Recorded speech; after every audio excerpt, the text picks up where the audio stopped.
오늘은 구원과 심판의 하나님을 찬양하게 하소서라는 제목으로 함께 말씀을 나눠보도록 하겠습니다. 자, 오늘 이 시편은 이웃하는 시편들과 달리 표제는 있지만 매우 단순합니다. 그냥 말 그대로 시입니다. 이 시는 구조 그리고 어휘, 주제 측면에서 96편과 매우 흡사하긴 합니다. 그러나 96편과는 달리 우상이나 열방에 대한 그러한 언급 없이 오직 여호와 하나님을 찬양하라 라는 그 부름에 초점을 맞추고 있습니다. 이 시의 역사적 정황을 보면 여호와의 왕되심을 기념하는 그런 축제에서 불렀거나 아니면 거룩한 정쟁에서 승리한 후에 개손가로 불렀을 것으로 추측합니다. 또는 포로기 이후에 제2성전이 재건된 후 저작된 노래로 여겨지지만 구체적 상황을 특정하기는 어렵습니다. 역사 속에서 여러 전쟁을 치르고 그리고 승리했던 이 이스라엘의 경험과 함께 이 세계를 심판하러 오시는 여호와를 찬양하라는 요청이 종말론적 성격을 보여주고는 있습니다. 자, 오늘 말씀에서 먼저 1절을 먼저 보면 시인은 새 노래로 여호와께 노래하라라고 요청을 합니다. 새 노래로 찬송하라라는 이 말은 말 그대로 새 노래를 노래하라라는 말입니다. 이것은 모세와 미리암 그리고 백성이 이집트를 탈출하고 구원의 감격을 노래했던 것을 소환할 수 있습니다. 또한 이후 역사 속에서 여호와의 구원을 기뻐하며 노래했던 순간들을 다시 불러냅니다. 이러한 것들을 소환하는 것은 현재와 미래에 대한 그러한 기대를 현실화하는 것입니다. 그래서 시인은 노래할 이유를 밝힙니다. 왜냐하면 여호와가 기이한 일을 행하셔서 그의 오른손과 거룩한 팔로 자기를 위해 구원을 베푸셨기 때문입니다. 여호와의 이런 기이한 일은 그의 오른손과 거룩한 팔로 실행이 되었습니다. 그는 인간의 도움을 요청하지 않고 스스로 위대한 일을 행하셨고 그리고 스스로 승리를 쟁취하셨다는 그런 뜻입니다. 여호와의 승리는 전적으로 그에게 속한 것입니다. 또한 이것은 자기 백성을 위한 일이지만 동시에 자신을 위한 것인데 여호와께서 자기 명성에 걸맞게 일을 행하셨음을 반영할 수 있습니다. 또 여호와께서는 그의 구원을 알리셨고 그리고 그의 공의를 뭇 나라들 눈앞에 명백히 나타내셨습니다. 여호와께서는 자신의 구원과 의가 온 세상에 드러나기를 바라십니다. 특별히 구원은 억울하지 않게 공경에 처한 자들을 외면하거나 방치하지 않는 공의로 드러납니다. 그는 이스라엘의 집에 베푸신 인자와 성실을 기억하셨습니다. 이는 여호와께서 언약 백성을 위한 자신의 의무와 그리고 헌신에 능동적으로 참여하셨음을 표현하는 그런 일들입니다. 이렇게 인자와 성실은 언약 관계에 대한 충성의 표시입니다. 언약 이행을 위한 여호와의 실패하지 않는 사랑이며 그리고 변함없는 꾸준함을 뜻합니다. 무엇보다 하나님 편에서 기억은 그의 언약에 기반한 행동과 그리고 분리되지 않습니다.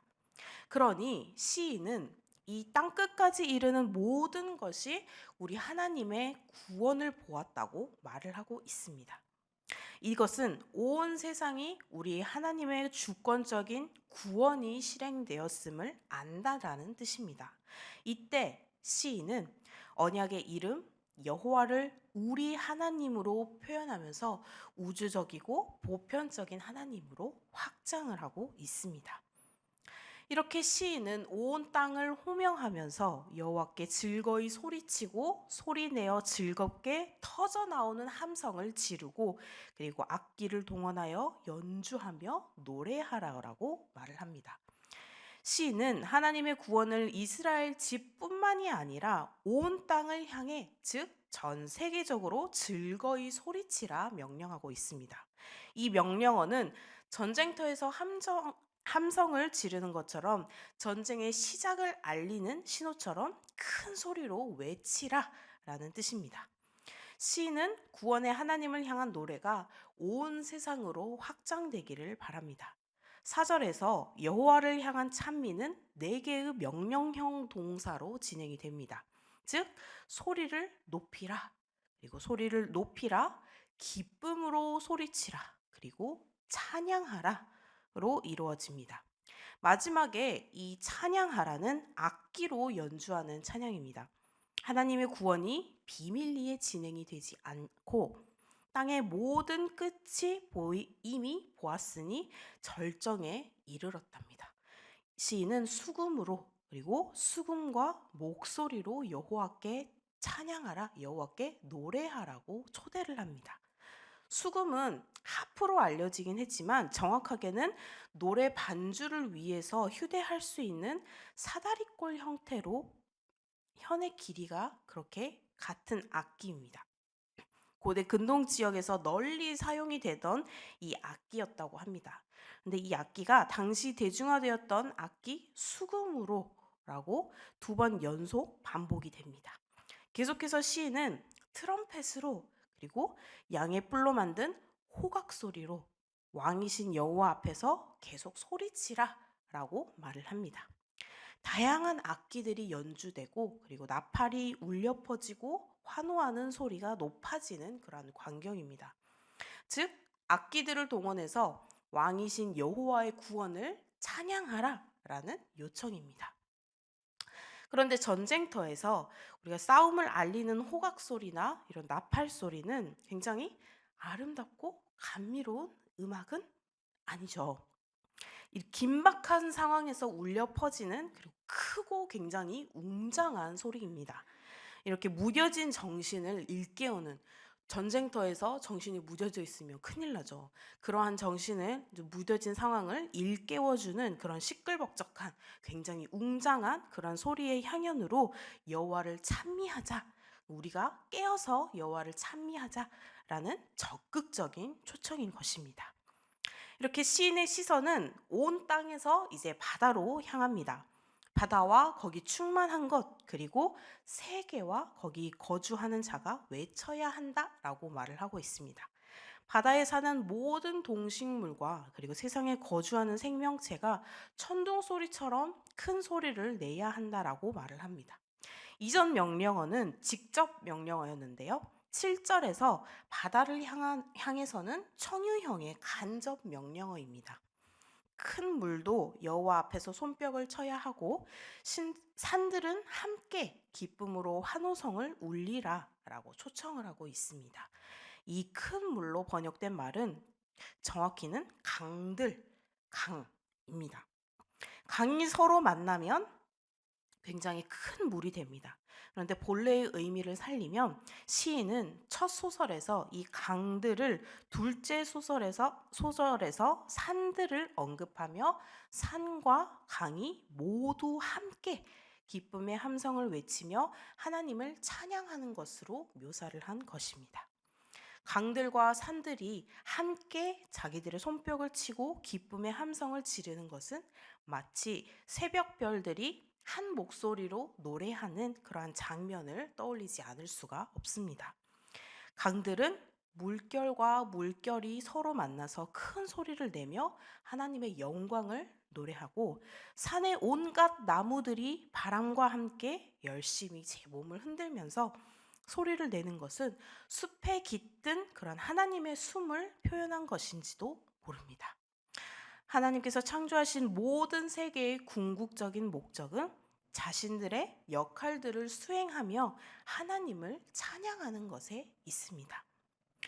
이 시편의 또 7절에서 9절은 96편의 11절에서 13절과 매우 비슷합니다. 둘 다 자연세계가 하나님을 찬미하도록 요청하면서 심판 선언으로 마무리되는 그런 구성입니다. 시인은 선포합니다. 마지막 시행은 여호와 앞에서로 시작이 됩니다. 그래서 1절은 노래하라로 시작했습니다. 그런데 마지막 시행은 노래하라를 생략한 것처럼 보입니다. 그러면 이 9절 시행은 노래하라 여호와 앞에서로 시작이 되며 이유절로 시작하는 나머지 시행은 노래할 이유를 제시를 하고 있습니다. 시인이 말하는 이 노래할 이유는 그가 땅을 심판하기 위해 오시기 때문이다. 그가 의로 세계를 심판하시며 공평으로 뭇 백성을 심판하실 것이다 라고 이야기를 합니다. 고대 근동 세계에서 왕은 최종적인 재판관이었습니다. 그러나 하나님은 이스라엘의 왕으로서만이 아니라 창조하신 모든 세계의 왕으로서 언약 백성 이스라엘뿐만 아니라 세계의 심판자, 곧 세계의 판결자로 오십니다. 시인은 이 심판하다라는 동사를 두 차례나 활용을 하면서 마지막 심판의 중요성을 강조하고 있습니다. 심판하기 위해 오시고 그가 심판하실 것이다 라는 이러한 동사들을 통해서 심판의 중요성뿐만 아니라 하나님의 우주적인 왕권을 강조한 것입니다. 이렇게 첫 소절에서 밝힌 것처럼 그 심판을 우리가 두려워할 이유는 없습니다. 시인은 그의 심판을 알리면서 여호와 앞에서 노래하라라고 초청을 했습니다. 그의 심판은 의로, 공평으로 실현되기 때문입니다. 이 심판은 한 개인만이 아니라 뭇 백성들을 향해 있습니다. 그의 판결은 굉장히 공평하십니다. 이렇게 하나님의 오른손과 거룩한 팔로 행하신 이 기이한 일, 그분의 구원이 우리 찬양의 이유입니다. 이스라엘은 새 노래를 지어서 이 하나님이 행하신 일을 높이고 기려야 한다라고 말을 합니다. 하나님은 세상이 다 알고 놀랄 만큼 그런 놀라운 구원을 통해서 땅 끝까지 세상에게 자신의 위용을 드러내셨습니다. 새 노래로 드리는 찬양은 한 분 영광받아 마땅한 하나님에 대한 선포요, 변증이요, 증언인 것입니다. 하나님의 의와 공의, 인자와 성실이 우리가 하는 또 찬양의 이유 중에 하나입니다. 그것은 인간의 반역에도 불구하고 끝까지 아브라함에게 하신 그 언약, 즉 하나님 나라의 그 계획을 포기하지 않으시고 이루시는 언약의 하나님을 향한 찬양인 것입니다. 오늘 우리가 예수 그리스도를 기억하고 그분의 복음을 땅 끝까지 전하는 것과 같은 이유입니다. 찬양은 그분이 지키신 그 언약을 기억하고 또 그분이 완성하신 그 언약을 기대하는 일인 것입니다. 또한 이스라엘뿐만 아니라 이 온 땅을 왕이신 하나님을 즐거이 노래하는 자리로 초대를 합니다. 이스라엘의 구원은 이스라엘만의 구원이 아니라 아브라함에게 약속하셨듯이 주를 믿는 모든 자들을 향한 그러한 구원의 방편입니다. 오늘 우리처럼 그들은 제사장 나라 계시의 그 수단이요 그리고 통로입니다.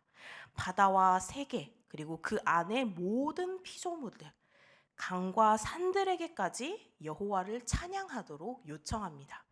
모두들 즐겁게 소리치며 각종 악기들을 동원해서 찬양할 만큼 주의 그 의로운 통치는 그 백성들에게는 기쁨과 그리고 환희를 가져다 줄 것입니다.